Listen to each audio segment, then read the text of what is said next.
It's always good to come back here because I feel like I'm a student again. I recently stepped out from Hellocomputer and Hello FCB to focus on actually more learning and lecturing and also some consulting. But it's been a fantastic journey, and I'm going to tell you a little bit about some of the inside track. So I'm going to talk a little bit about the ethos of More Human and how that assisted my journey from a student all the way to the founder of Generator and then Hellocomputer, and ultimately how I created value through the exit of Hellocomputer, and significant value that really did change my life. So it's safe to say that you guys, like Rob said, dealing with quite a serious dude. That is in 2005, fashion sense guru, nothing's changed. And on my right is David Moffat, rock star, also Hellocomputer and Red and Yellow alumni. Simon Spreckley, founder of Thupit and also Hellocomputer. This was the first year we attended the Loeries, and I think we picked up a couple of Loeries. You know, from the very beginning, we were committed to getting the right people in the business. I'm going to tell you about my journey, how I went from running a garden service business to running an agency. I'm not saying Hellocomputer is a secret sauce, but it certainly is a place that acknowledged that talent is not everything, okay? Talent is not everything. I've worked with hundreds, maybe thousands of people in this industry, and the best people that I've worked with have more self-belief and more ambition than talent, okay? Talent you can nurture out of someone, you can teach someone to be good at what they do. But it's very difficult to shape attitude, and it's very difficult to, find someone who's a really hard worker. What I often find is the people who are really talented, they just coast along. They're quite lazy. So, if we look at what made this business successful, it was the people, not me, certainly not me alone, but the people, everyone that came before, everyone that came after, they are all part of the journey that has made this More Human ethos drive the success of the business.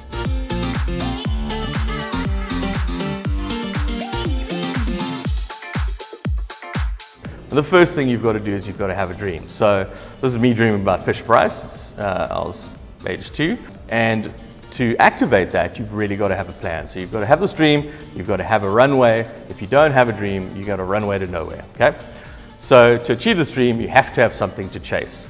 And the sooner you figure that out, the better for you guys.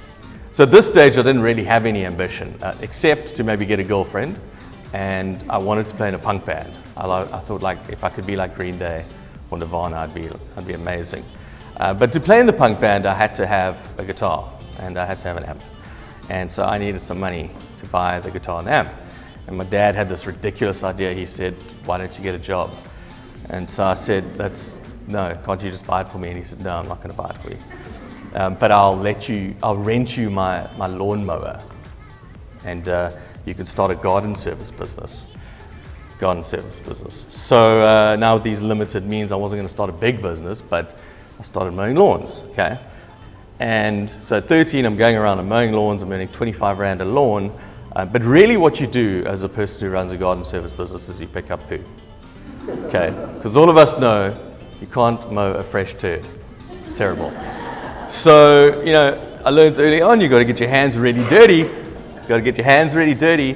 If you really want to chase your dream, you've got to be prepared to do everything. There's some other jobs that I can't talk about that came after this that I had to turn down. So I quickly realized that wasn't my dream.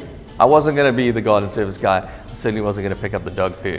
And I wasn't going to make a success of my life on 20 Rand a garden. It just wasn't going to happen. I wanted something bigger.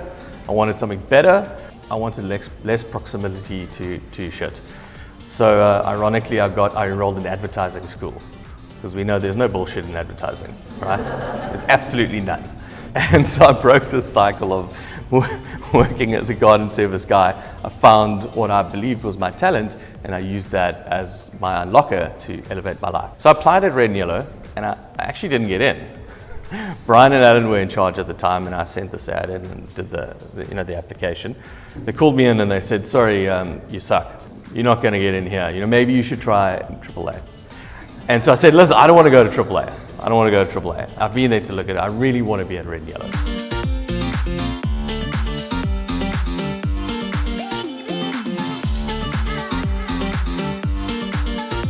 You have to have this, this dream, this passion, and this perseverance. Otherwise, you're going nowhere. The next thing I did was take the dream and that ambition and build out a plan. You've got to have that dream. You've got to have that ambition. You've got to have that plan. Then there's a couple of really other important things. Some of the best learnings that I had, the personal development that I had, was from having amazing people around me, people that pushed me, people that challenged me, and people that I learned from. So it's so crucial that if you've got that dream, that ambition, that plan, you know, that you surround yourself with people that are better than you are and that take you to new heights. The people that are smarter than you, people like Rob, and you can also be that person for other people. You know, that's part of our responsibility as leaders and, you know, inventors and entrepreneurs.